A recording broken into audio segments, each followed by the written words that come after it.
Aviosuperficie di Salgareda alla vigilia del quarto Aeromeeting internazionale Acrobati del Cielo.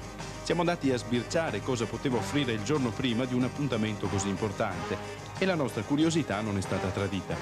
Non che fossero già arrivati i pezzi pregiati come ad esempio le Red Arrows della Royal Air Force inglese, la prestigiosa pattuglia che quest'anno effettuerà l'unica esibizione a Salgareda.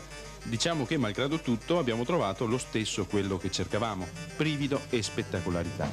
Primo numero fuori programma questo duetto fra aereo ed elicottero, una autentica leccornia, così ci hanno assicurato gli addetti ai lavori.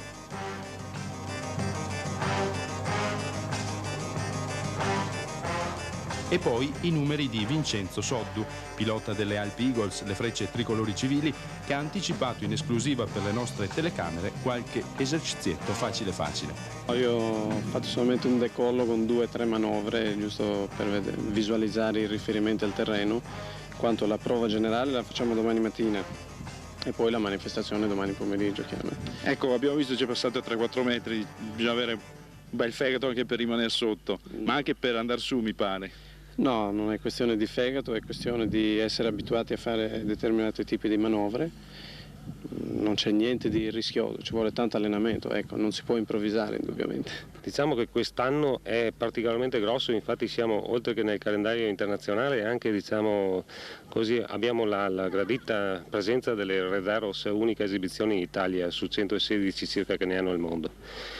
No, non so cosa abbia fatto scattare diciamo, questa mola per far sì che i Red Arrows scegliessero Salgareda, un ridente paesino del Trevigiano. E mentre facciamo vedere qualche altra anticipazione, ecco i due aerei Cap 10 e 20 dell'aeronautica francese e Équipe de Voltige dell'Armée de l'Air, diciamo anche che domani sfileranno gli F4, gli F10 ed i F15 supercaccia americani, gli F104 del 51esimo Stormo e aerei storici come ad esempio il Fiat G46 ed il Texan T6. Per gli appassionati un appuntamento quello di Salgareda da non perdere, per tutti gli altri, profani di volo e di piroette, uno spettacolo da risognare di notte. Intanto vi lasciamo con un'altra straordinaria esibizione, roba da infarto anche per i nostri collaudati operatori.